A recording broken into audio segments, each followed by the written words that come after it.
Good evening, everybody. This is our inaugural first-time event for StoryLab.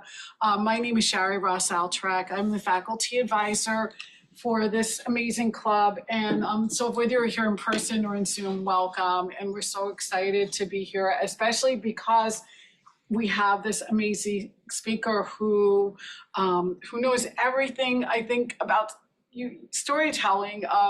He does and lives it every day. He knows how storytelling can shape your careers.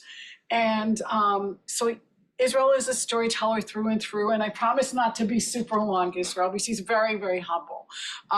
And so I think the most important thing you need to know about Israel, he's like a modern day Ernest Hemingway. Whoa. That kind of sets the bar high, right? But anyway, if you have a conversation with Israel about Ernest Hemingway, he will be so excited. You could talk hours about Ernest Hemingway. Anyway, let me just give you a little background about Israel, his career. He started his career as a producer and writer for NHK, Japan Broadcasting Corporation, traveling across North America, in really covering major and global domestic issues. Currently, he's the comms director at BJC, and he'll also be teaching storytelling with us next semester in the spring. The other thing I want to tell you, so after his career as a producer, writer, journalist, he moved into speech writing, and he first served working with Attorney General California Becerra, and then worked in the Biden administration as a deputy director and director of speech writing for the U.S. Department of Health and Human Services and also the Department of Labor. And so across all of these fields, he's really built a career of turning complex ideas into messages that are human and memorable. Stories are really that we talk about in my storytelling class that drive action and create impact. So I know a lot of you are always looking for internships and jobs, and this is, some of you are even graduating. So I just think this will be really timely, inspiring, and I'm definitely not being like Ernest Hemingway brief here, am I? If he did the 6-word story. So without any further ado, I'm going to have Israel come up here. Are you guys ready? Are you excited? Okay, yay. Thank you. Well, thanks very much for that introduction. I assure you, the only thing I have in common with Hemingway is that we existed in the same planet. But other than that, I don't know there's many more things about that. I want to also thank Matt and Ju and everybody associated with this program for inviting me to be here. I really appreciate your warm welcome and hospitality. When I was asked to speak here, I didn't know it was going to be the opening of StoryLab's events. So you're either, depending on how things go, you're either seeing the first of many or you're seeing the first and the last. So we shall see how I do here. So let me just get started with it. I'm gonna show you a few slides, and what I really want you guys to do is pretty much look at the slides and think about who the person is in the slides, what's happening in the slides, what is going on. Like, try to fill in the gaps with your imagination, if you will. And we'll take a few minutes on each picture.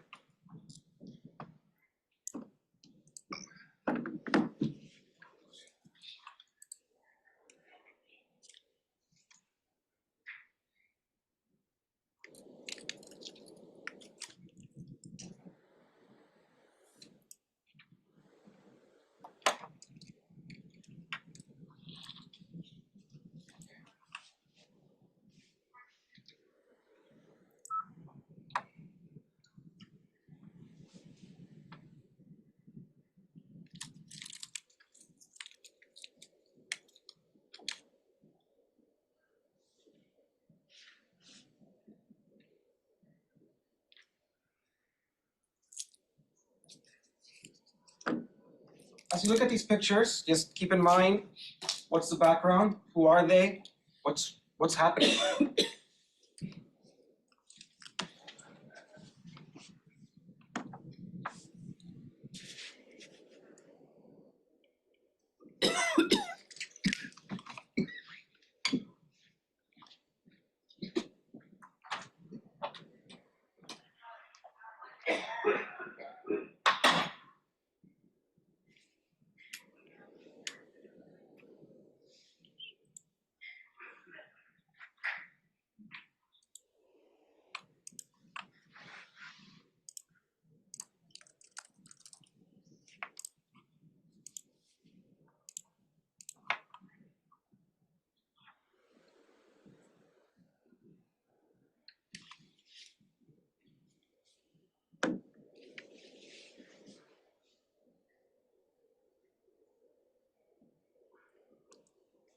Okay, so now that you've seen the photos, anybody, if either here or online, want to volunteer, just your thoughts on any of them. It doesn't have to be the one we're seeing now, but what did you see? Who's in the photo? What's happening?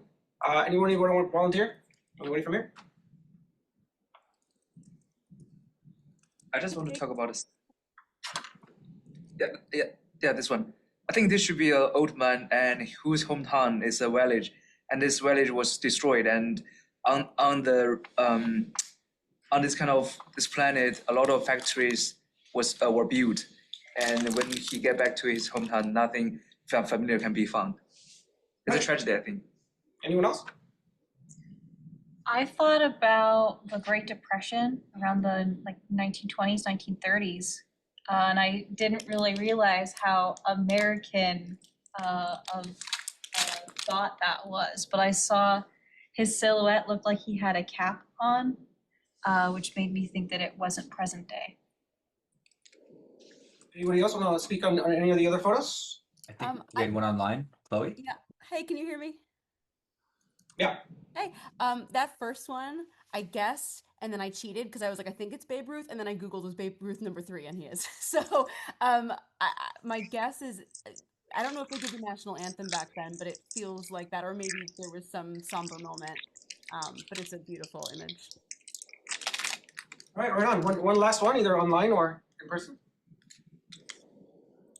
Yeah, I have one. It was the third photo. Yep. And there's distance.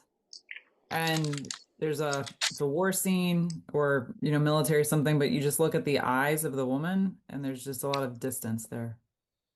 So is it a happy photo or a not happy photo? What is it? It's ambiguous. You think she's saying she's welcoming home or is she saying goodbye? I think she's saying goodbye.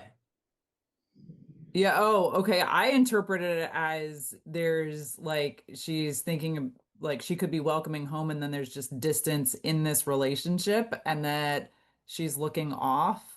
So, okay. And what's their relationship, you think? What are they, you think? Looks like she has a wedding ring on. I think so. I think she's married. Okay. All right, so I'm just gonna move forward from this. What can anyone guess what the purpose of this exercise was?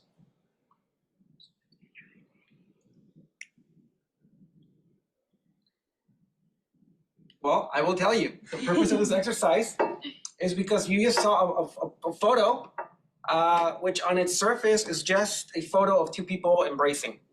But what did your mind do? Your mind started filling in the blanks, right? The photo told a story. You were trying to make a story out of a photo, whether it be Babe Ruth's photo, which it seems it's a bit the context of it is his farewell game type of thing. He had already retired. It was he was in old age. He was pretty much saying goodbye to Yankee Stadium. He was being celebrated fundamentally. But you need to know any of that to know, for your mind to want to make something out of nothing. Fundamentally, not out of nothing, but something out of just a photo, right? So every day you engage in meaning making, you engage in ways in which you make sense of the world through stories. That's how we make sense of our lives and what's going on around us fundamentally. So whether you know it or you don't know it, you're engaging in storytelling and in narrative work, even in a subconscious level. And why does this matter to you fundamentally? Why is narrative matter to you and to your careers?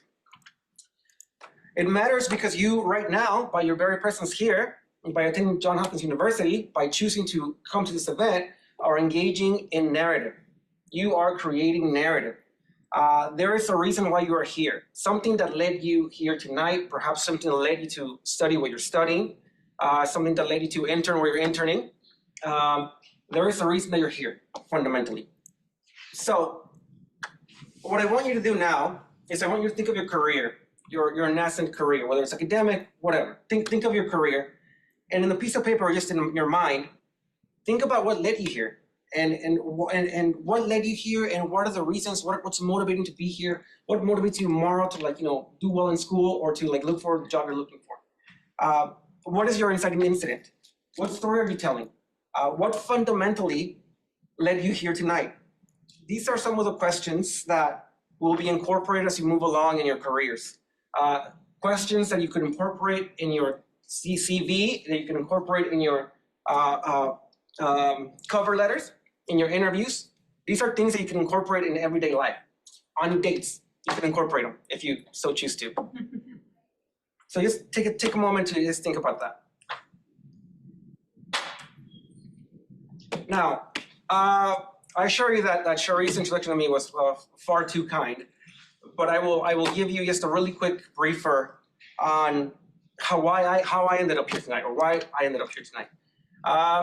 It was many years ago. So I was in LA. I was living in downtown by Pershing Square in a loft with some actor roommates. I myself am not an actor. I just happen to have actor roommates. Earlier that day, I had been offered a job as a journalist, doing something different than something similar to what I had earlier been doing. I said yes to the job. My then office was going to close down that summer, which meant that I was going to be out of a job. So obviously, you want the job. When I was offered this job that night, I said yes, but not really wanting it, not really feeling inspired to do it. Just yes, because it's better than nothing. So I went home. Again, it was raining. I looked outside my window in downtown, and I look at my books. And what do I see in my books? I see Jack London. I see Ernest Hemingway. I see Albert Camus. And then I open up London's book. The first page really has like a map of all his adventures throughout his life. Looking for gold at the Klondike. Covering the Russo-Japanese War. Just the gamut in his short life, fundamentally. And I asked myself, is that, what would Jack London do in my position? Would he take the job, or would he not take the job? Would Hemingway take the job, or would he not take the job? That following Monday, I went to work and I sent an email saying I am not taking the job. So following that, I ended up getting another job, which was more to my liking, which included going all over the world. I covered earthquake zones. I covered the NAFTA negotiations. I covered sand shortage story in Canada. I did all these things because I said no to that thing. That eventually led me to becoming a speechwriter for the Attorney General of California. I had no experience whatsoever. All I could do, and I knew what to do, is I knew how to tell a story, I knew how to write, and I knew how to integrate narrative into my work. 6 months later, he becomes Secretary of HHS, or in the Biden administration. So 6 months later, I come along too. And so from zero experience in speech writing to writing that speech right there in front of President Biden, Vice President Harris. So you can see there was a logic there. There was narrative. I obviously I had the talent for writing, but narrative is what I used to essentially get me in the door in these positions. Now,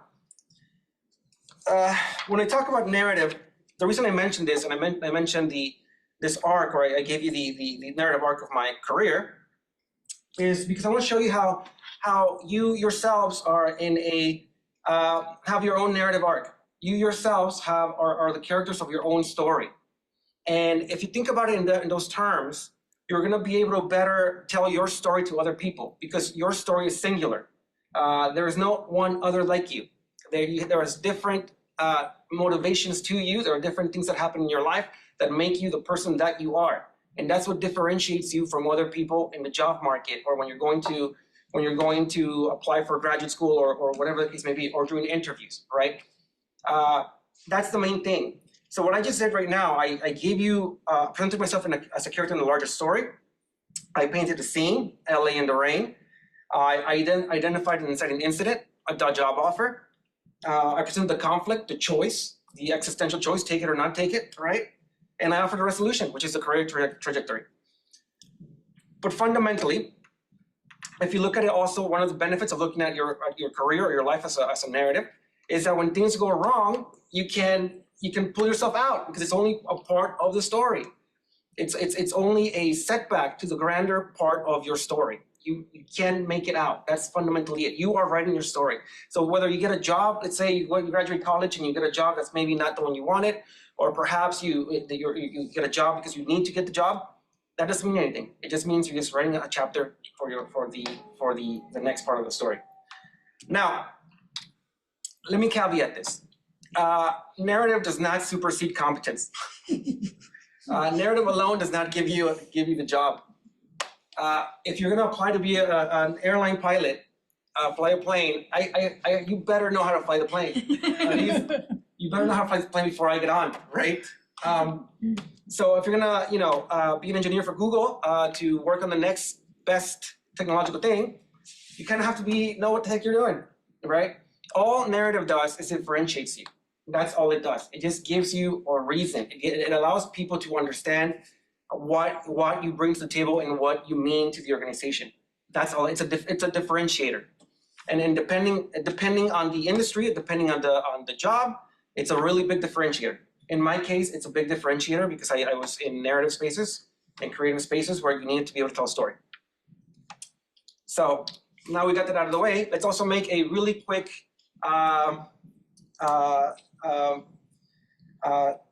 let me just make a distinction. There are two types of things. There's a narrative arc, and then there's the career arc, and they're both in a loop. Your narrative arc leads to your career arc. Your career arc then leads to your narrative arc. For example, my narrative arc in this situation could be that I read Ernest Hemingway back in 2015. That's my narrative arc. That led me to my career choices that I ended up becoming. I've had X amount of jobs, X amount of experiences. That's my career arc. That career arc leads and feeds my narrative arc. So next time I go to apply to another job, that experience is part of my entire narrative. I know it sounds kind of confusing, but I assure you they feed each other. Narrative, career, narrative, and on it goes. I mentioned this for the following reasons. Now we're gonna actually talk about, and the reason I mention it is because it's not just about theory or just ideas. Like I'm gonna now show you how you can apply narrative into the everyday and for taking it from the abstract to the concrete. When you do a cover letter, for example, it shows a number of things. Your trajectory, it shows your credibility, and it sets the context of who you are, right?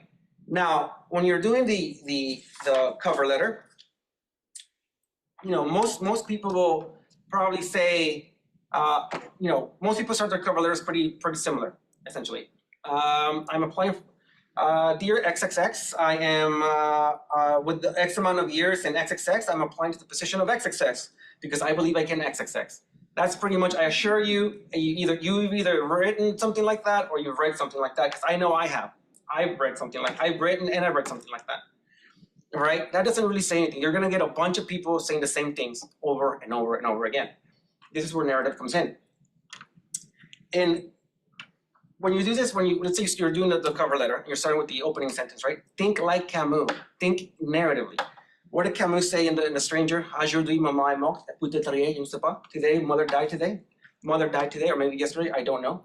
He also said in the opening to the Myth of Sisyphus, there is but one serious philosophical problem, and that is suicide. Whether life is or is not worth living is the fundamental question of philosophy. And if anybody knows the opening to, I can't remember the book right now, and I just had it. But it's a very good book, I assure you. I forgot the name of the book. But if I remember it, I'll bring it back. That's not gonna bother me. Green eggs and ham. The Stranger? No. No, I was gonna say, it's gonna bother me now. But I will come back. I assure you, I will come back. Do I have to Google it? I don't even remember the author. Emily, whatever. Anyway, the point being here is that you want to start your cover letter. You want to start your cover letter with a very strong opening, just like that, memorable opening, because it's gonna set the remainder of it's gonna set the opening will set the rest of the frame for the rest of the cover letter. It's gonna tell people exactly who you are and kind of what you believe, and it's gonna be memorable. So, for instance, here's an opening that I wrote for Radio Free Europe some time ago. Radio Free Europe's mission to deliver clear, uncompromising journalism in places where freedom of the press is throttled is not merely important, it's vital. Bam. I didn't say who I was. I didn't say here's why I'm interested in. I said like a statement of purpose, a statement of value for Radio Free Europe. Then I ended with the boilerplate with a yada yada yada yada, right? The idea being here that you want to really get their attention right off the bat. You really want to set the stage. You really want to start telling that narrative, that story in a way. Then after that, the body of the cover letter is pretty much your career trajectory, your career arc that is set up by the opening paragraph, by the opening sentence, right? The body of the paragraph will then present your arc in a thematically consistent manner. You're telling your own story here, who you are, essentially, right? So in this case, I just picked up the openings to some of the paragraphs that I used that just essentially set up the rest of the paragraph. But they're all, in a way, go along with the opening, essentially. I am saying, here's who I am, essentially, and here's I'm setting up my career trajectory, my work with examples that then feed into my my worldview or whatever I perceive myself to be. Finally, when you end the cover letter, you gotta speak to the spirit, man.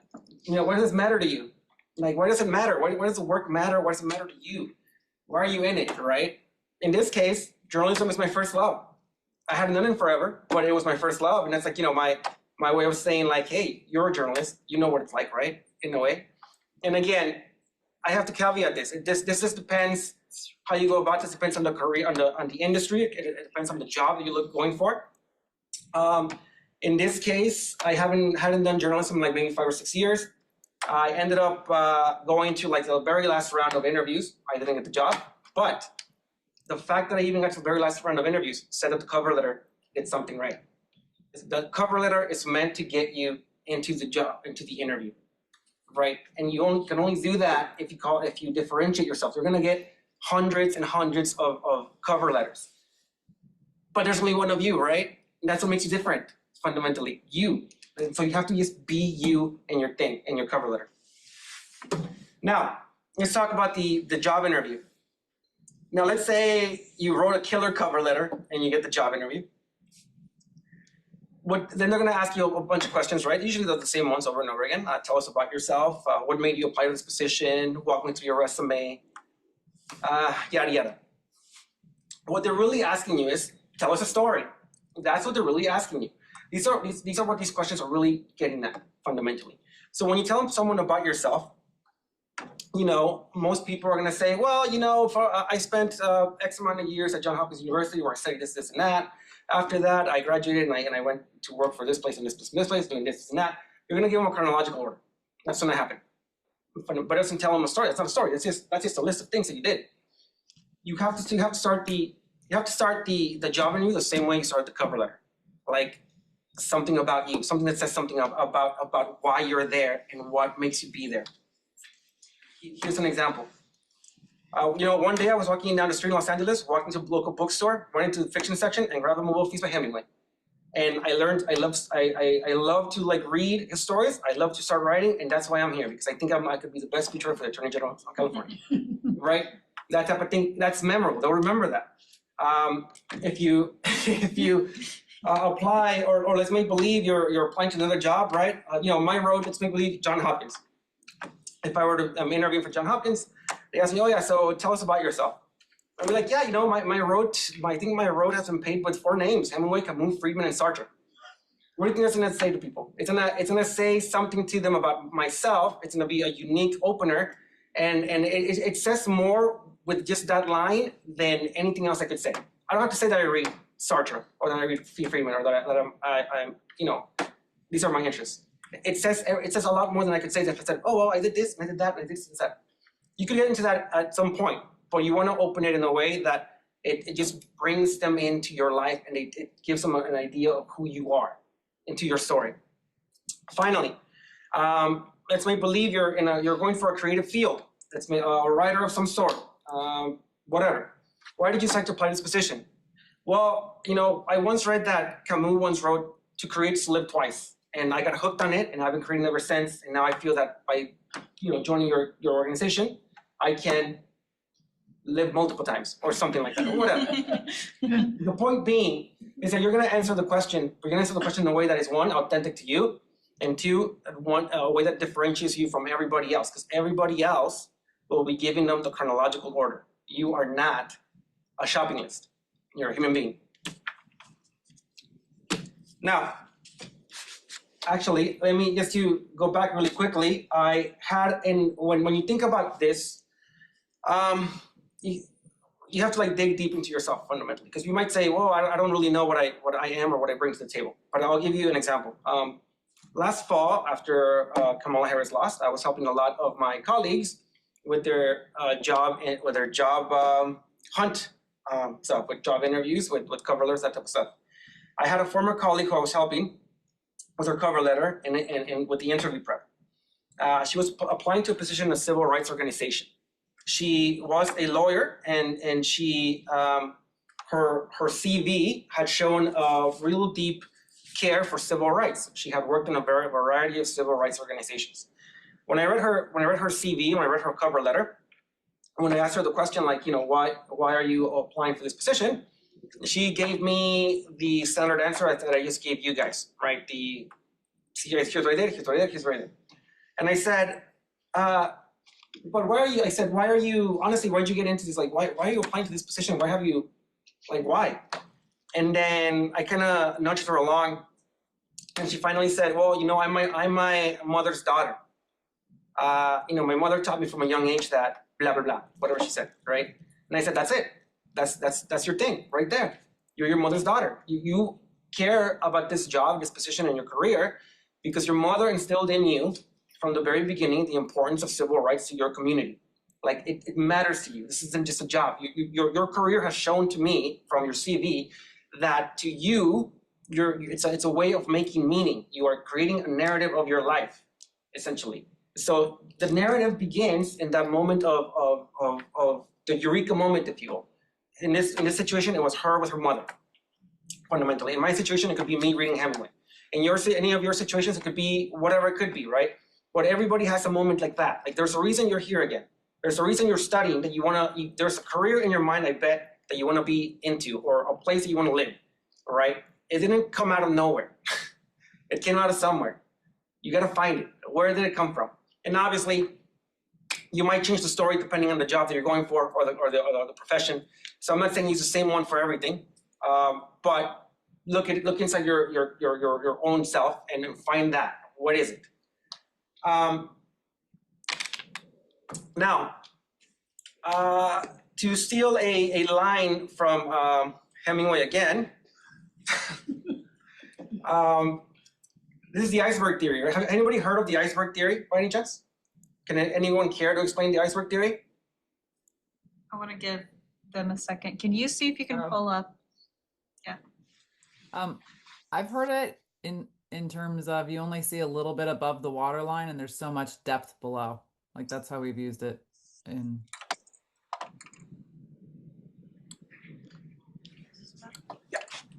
Yeah, pretty much. Anybody else wanna care to guess or throw out a opinion? I wasn't paying attention, sorry. I'm sorry, you seem very eager. I am, but I need to be caught up to speed. Right. Well, the iceberg theory is like what I'm sorry, what is your name who just spoke? Sorry about that. Oh, Allison? Yeah, so Allison was spot on. It is what's hidden beneath the iceberg fundamentally. The iceberg, 90% of it is beneath the water. All we can see is the 10% that's above the water, right? So when we communicate, a lot of what we communicate is not really seen. It's not visible. It's beneath the water. You're communicating and telling a narrative in a variety of ways that are unseen, but they are communicating. They're communicative. For example, your story begins when you speak. Your presence, how you dress, how you enter a room, all of it establishes a scene of your narrative. It determines how people see you in a personal way and on a professional level, right? I'll give you a good example from my own career. I'm not sure it's a good example, but it's an example. When I was at HHS, it was very clear to me that I didn't really vibe with the culture. I was coming from California, I was a speechwriter type of thing. I tend to lean more on the creative, laissez-faire side, suffice to say. So when I was at HHS, I wore fitted suits. Even when I went with the secretary, I wore turtlenecks. Sometimes I wear Vans with dress pants. I keep my hair long. And, you know, I was also a speechwriter, obviously. And I mentioned that because it's gonna, I think, make sense for the story. Now, this laissez-faire attitude gave me an incredible amount of freedom because, you know, me missing meetings was just me being myself, fundamentally. You know, and you know, so people kind of like let it slide because at the end of the day, I was doing the work. People left me alone. They knew I was quirky in that way, fundamentally. Now, I mean, I also have to say that I got away with it because I was also really good at my job, so that also helps a lot. So if you want to be really quirky, you better know what you're doing. If you want to get away with that. But it also meant that I probably would never get I would never ascend high in the department. I would never be more than what I was. And that was fine with me because I didn't want to do that. So I was able to do that. But I was communicating something with the way I dressed, with the way I carried myself, with the way my office was structured. If you went to my office, you would see amber lighting. There would be books everywhere. It was a space meant to rebel against what I hated, which is bureaucracy, right? So that's what I communicated, and people understood it. They didn't have to say it, but they knew it, and so that's why they kind of left me alone. So all this to say that the narrative that you want to give starts with an act of self-creation. This determines how your colleagues see you, how your bosses see you, and the mentions of people around you take with them. The unsaid, your values, your worldview, your temperament, your internal code, they shape how people see you, how they work with you, and what opportunities you're gonna receive in the future. And all of this is done without even saying a word, fundamentally. So if you're trying to join an organization and then become CEO, I would say show up to your meetings, dress appropriately, and show that you belong, or be just really good at it, fundamentally. Now, any questions with any of this part so far before I move to the closing? Give the online people a second. It can be a bit of delay. I want to know how you go about. I did get to see some clips of it on the slides, but I'm always unsure about how to actually fulfill that, hi, I'm applying to X position, I am from X position, these are my experiences, and then going into the story. I think your approach to starting with the hook is better, but I've always been like, but you're supposed to start it this way. So how do you balance those? Yeah, you know what? I will get back to that question in a bit. I'm just gonna, because I think it requires a bit more thought. Okay. And so that's the first question I'm gonna take. I'm just gonna, because I'm just gonna finish off by just telling you guys, sorry. There's another question. Okay. Do you want me to, I'll ask for the person who's commented. At what point does other people's interpretive capacity for narrative assumptions become irrelevant? And I can ask that again if needed. I'll make it so people can see my face. All right, well, I'm just gonna finish it off and then we'll get with the questions. But fundamentally though, I think if you get anything from this presentation is that you live your narrative. Like, I wanna challenge you to live your narrative, to continue to make choices, and to continue to live your narrative. Jack London never called himself an adventurer, we did. Hemingway never called himself a writer, we did. Camus never called himself a philosopher, we did. That's because they lived it, right? So it was authentic to them. Their narrative was authentic because they lived that narrative. So, in the end, the person that you say you are is not as important as the person who you actually are. And so you are what you will yourself to be.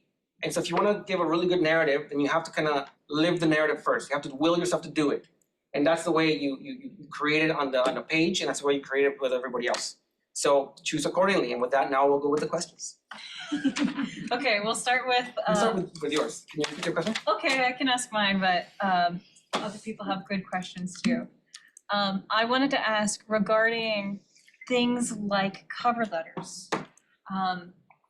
You know, like you said, like your CV, your resume, that's when you're really pointing your experiences. You're really supposed to lead with a good hook in your cover letter. But like you mentioned, you know, you kind of introduce with, hello, I'm applying to this position. I am this person. These are my credentials before going into the narrative. Yeah. But I think it's more compelling to start with a hook before anything else.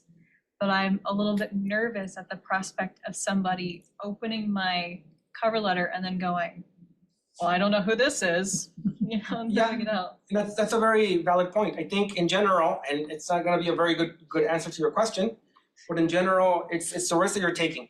It's like it's a risk, pretty much like, you know, you're shooting your shot fundamentally, because it's you never know who's reading the on the other side, right? And so what I can tell you is that it differentiates you.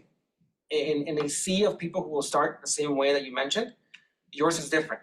Yours hooks them already, and if it's your hook is good enough, they will keep reading. Fundamentally, if your hook is good enough, if you tell them with yada yada, they're really gonna skip that part anyway. They're gonna skip the part where you say with XXX years of yada yada yada blah blah blah. You know, they're gonna your CV, because remember, you're sending your CV, your resume. I don't know, I keep saying CV, your resume along with your cover letter at the same time. So they're judging both of them together. Your CV already says what you've done. You kind of don't tell them again. Like they're already like saying, let me review your stuff based on the strength of your CV almost alone. We're not saying alone, it depends on the audience, obviously. But the reason why you start with a strong hook first is because you just want to hook them right off the bat. You want to keep them reading. If you introduce your values from the top of why you want to be there, they might be more inclined to continue reading than if you just give them the same boilerplate. So again, it's not the best answer in the world, but fundamentally, it is a way to differentiate you from the very go. Do you mind if I put Dr. Sherry on the spot to give her experience as an example? Because I remember you saying that you did use some storytelling. Is that all right? Mhm. I can. Oh, hi. So when I applied for Hopkins, I came, this were my interviews. And I never expected I was gonna get the job. So I came into my interviews and I just said, I'm not gonna use the traditional way, like I did X and then Y and Z, and I've taught here and here, and these other classes I taught. I mean, they already had that on my resume, right? But I approached it more, what kind of advisor would I be? So I decided to tell them a story about, a student who was really struggling and how they help them. There was also actually a moment where I talked about a mentor I had actually, I don't share this widely, that I had actually dropped out of my PhD program like a few times. I know. And so the professor, I met him at UCLA, we had coffee, he says, Shari, you have to finish. And I was like, and he convinced me. And just based on that conversation, I went back and I finished. And I think I did a pretty good job. But it's that sort of conversation you have with your students that can be life-changing for them. And it was for me. And that's the type of mentor I said I wanted to be. So I think I used that reference of what a mentor has done for me personally, because I don't think I would be here right now, even had I not had this conversation down in Westwood by UCLA without this conversation. But the person has to care enough, and to me that's just how I've used as a model and how I deal with students. So did that help? Yeah, thank you for letting me put you on the spot. You're so sweet, Dr. Sherry. You're already that mentor for me. Oh. All right, we do have some Oh other my gosh. questions. How much time do you have? 15 minutes. Okay, cool. All right. Second question. At what point does other people's interpretive capacity for narrative assumptions become irrelevant? If you need, you can also pull up the chat so you can read it. No, I'm trying to think. Well, I mean, they're relevant in the sense where you, it all depends on who you're applying to or who the other person is, right? So if you're going to be applying to Google or like a tech company, they probably don't care too much about like your narrative too much. That's a completely different thing. But fundamentally, I would say that, I guess the best experience that I have with that is the first speech I ever wrote with zero experience was when I was applying to the Attorney General's office as a speechwriter. And I remember I saw a speech that was similar to what he was supposed to give. And, I thought to myself, well, if I just do something like that, it'll be safe. I think, the person will like it, it'll be okay. But I didn't like it. It wasn't what I thought was good. It wasn't true to me, really. And so I rolled the dice. I wrote a different speech based on like what I felt in the gut. I think, I went with the gut. That's what I'm trying to say. And so for me, it's always been about like, I've always trusted my judgment as to whether it's good or not. Not whether it follows the parameters of what's expected, but whether does it speak to me? Does it say, can I back this? Do I feel confident enough in this I can like defend it? And if I can, then I do it. If I can't, then obviously I rethink. But all this to say is that like it's honestly more knowing the audience that you're speaking to or writing to, whatever the case may be, and then just following your gut. I mean, if you have a hook that you think is really good, but it's not the appropriate way of going about it, go with it. because it might actually be really good. I mean, again, I only from personal experience, I went from zero speechwriting experience to the Attorney General's office and then to a presidential administration within 6 months. So I trusted my judgment, and I went with what I thought was going to be, good. I went with the good rather than what's right. And so if you think what you're doing is good and you have the capacity, then roll the dice. What's the worst thing that can happen? You don't get the job, I guess, but at least you went out swinging, right? Awesome, thank you. Okay, we've got some more questions. Can you comment on the size of the narrative, i.e. the amount of context of the story? I'm thinking when answering questions from others, people have big words, extemporaneously. Right, so when someone's asking you, I imagine you're asking whether in an interview setting, I imagine. Well, you have to read the room fundamentally. Like there's no right answer as long as the narrative you're saying is. It kind of goes back with like, if you could say your narrative in the least amount of words possible, the better, right? If you could, what was Hemingway's famous thing, like baby shoes for sale, baby shoes never worn. In 6 words, he gives you the story, right? And so you want to pick something that is natural with your speech pattern, natural with the idea you're trying to say. So if you're writing, for instance, an essay, you could tell your big story in the essay as long as it's interwoven with the points that you're trying to make. If you're trying to make, for instance, let's say you're applying to graduate school for international political economy, you could interweave. There's a way to interweave your narrative on Sartre or Friedman or Camus and Hemingway in there by essentially making sure they act as the drivers, if you will. So for instance, if you have a story that you want to, I'm trying to think of a good example for myself. If I want to tell you the story of why I got into, let's make believe, politics, right? And I want to dump some Camus on you to kind of give you hey, that's my thing. I could just say, well, the reason I joined the Biden administration is because I read Camus and I realized that, morality has to be part of policy. You cannot have policy without morality. You guys see how I just interwove Camus in there, and just by answering your question, in such a way that it's just natural. So as long as what you're saying is naturally in your answer, you have free range. If your narrative is, a big setup until you finally get to the actual answer to the question, it's probably not going to work very well. It's going to sound like you're trying too hard or you're just trying to dump it in. I hope that answered your question. Thank you. Okay, one more so far. Somebody else might pop in while we're answering this one.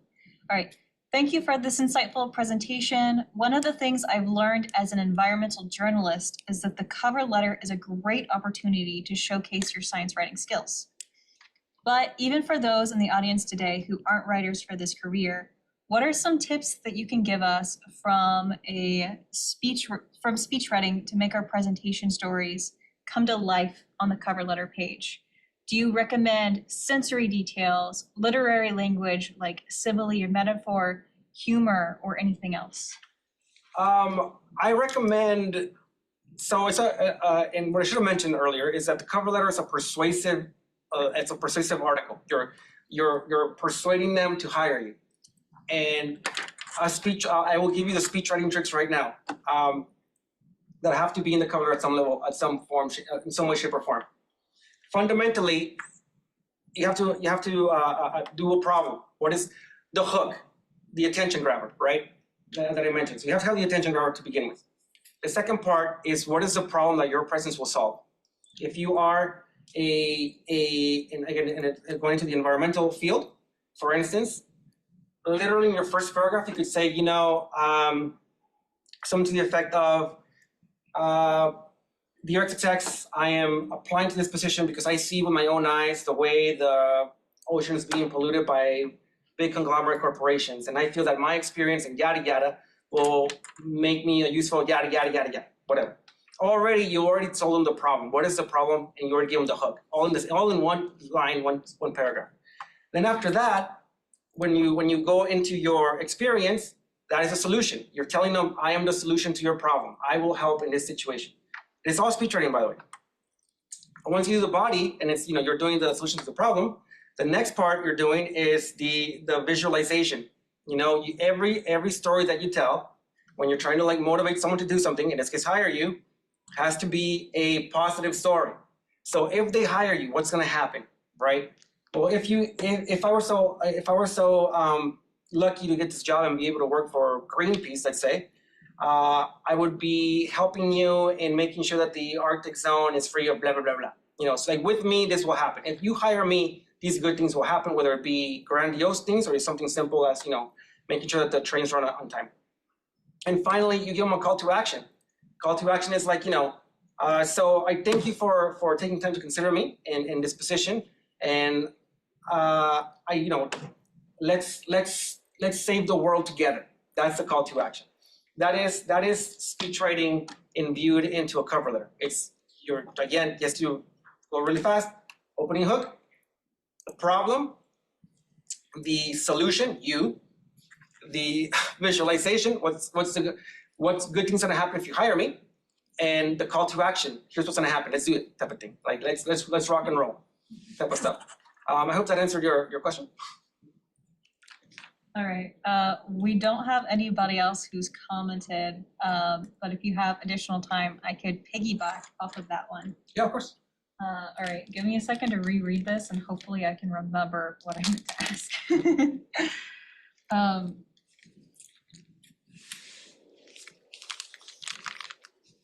I'm also blanking today, so I guess we can give it another minute or two. It was Pride and Prejudice, everybody. That was the book that I had in mind. Prejudice. It was Pride and Prejudice. If anybody remembers the opening line to Pride and Prejudice. All right, now that you remember, hopefully that can rub off on me and I'll remember.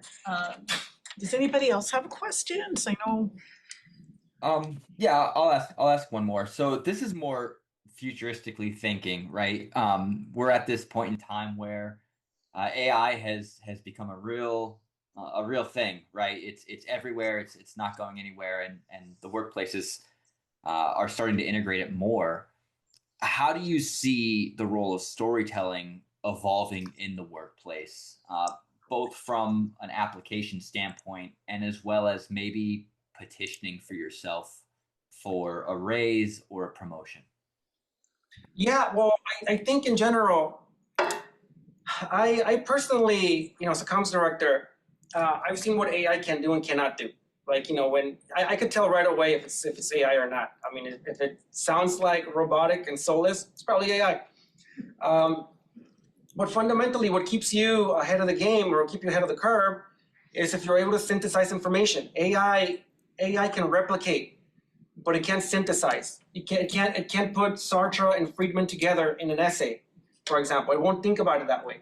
Only you can think about it that way. When I wrote an essay on international political economy, it was my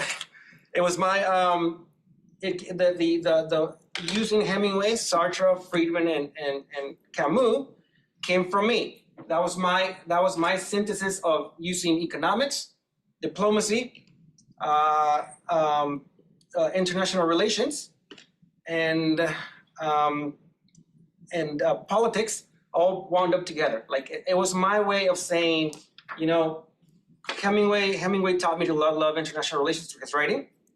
Camus taught me to love diplomacy through his moral standing in the world.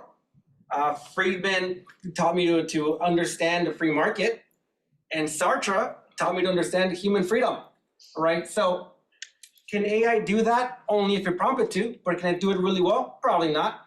So what is your big leg up on AI at the moment? And again, I'm generalizing here. This is strictly on a probably communications field that I'm really only speaking about.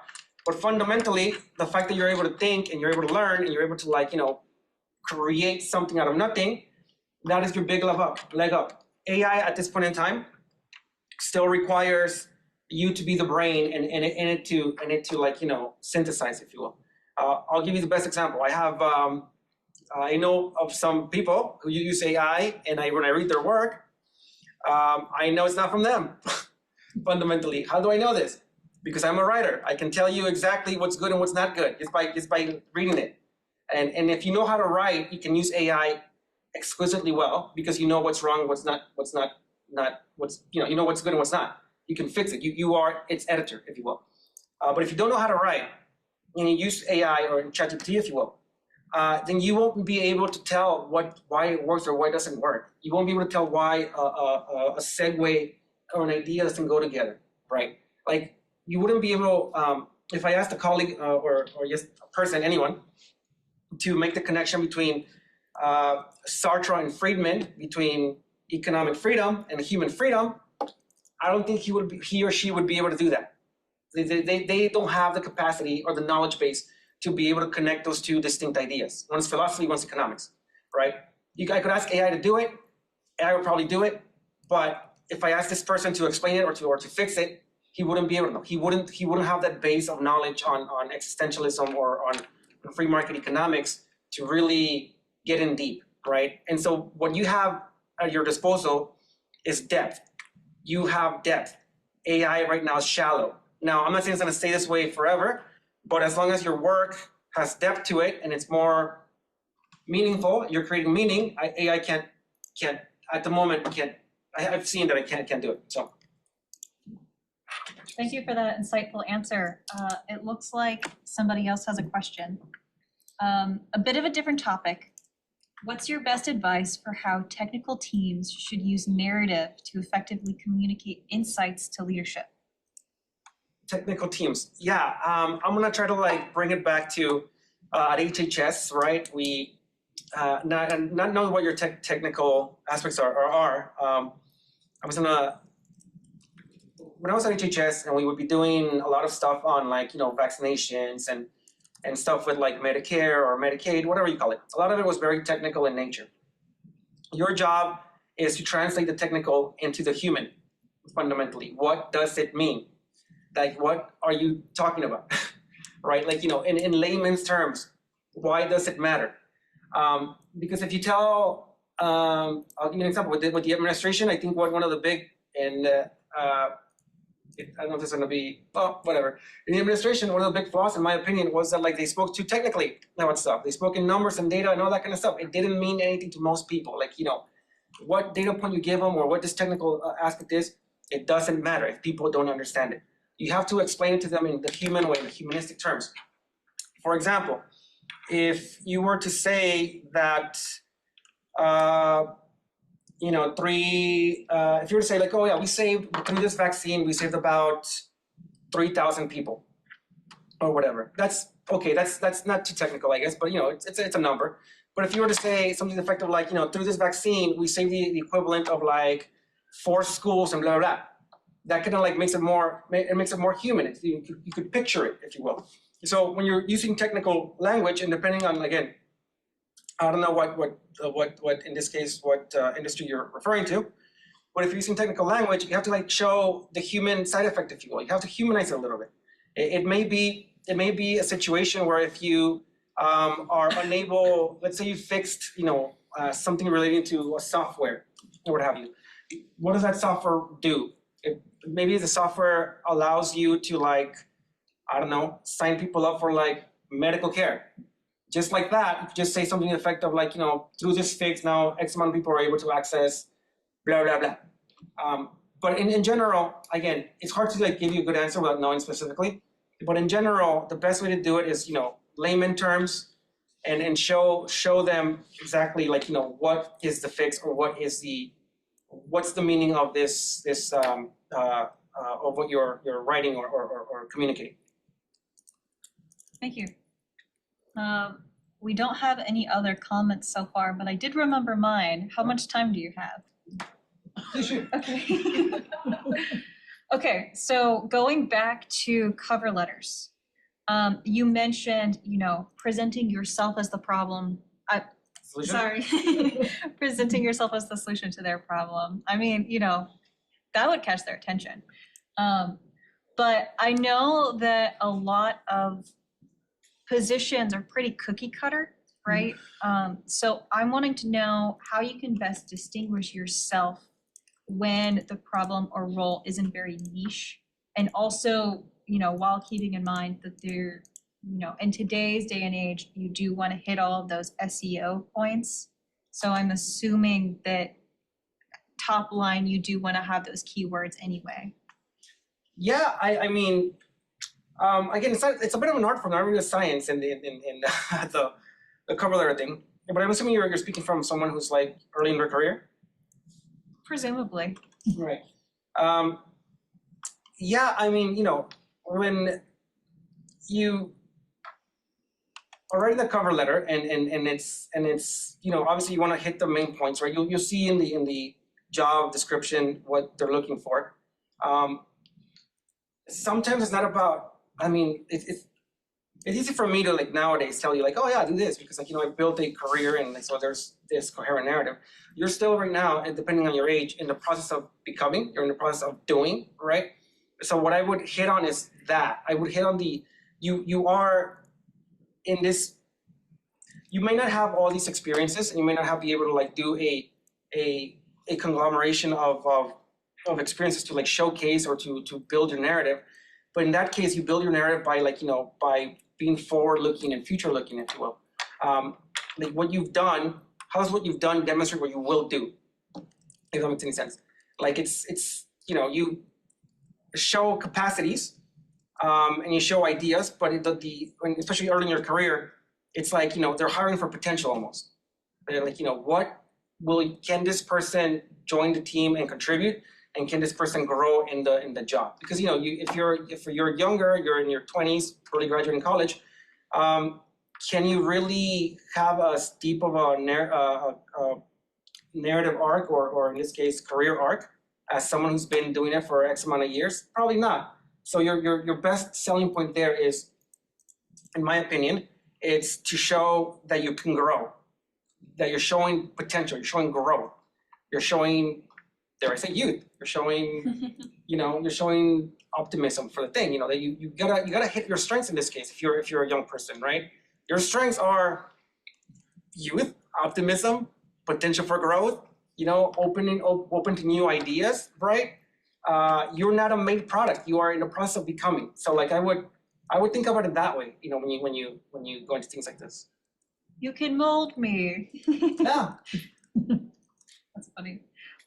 We don't have any other comments. Does anybody in the room have any questions that I they'd actually like to had a ask? question.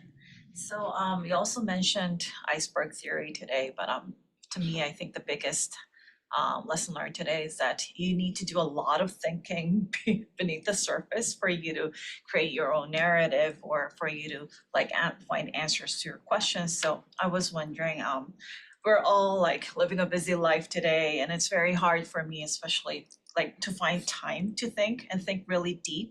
But do you have any like practical tips or any like any practices that you do personally to find that time to think, or any way to stimulate thinking?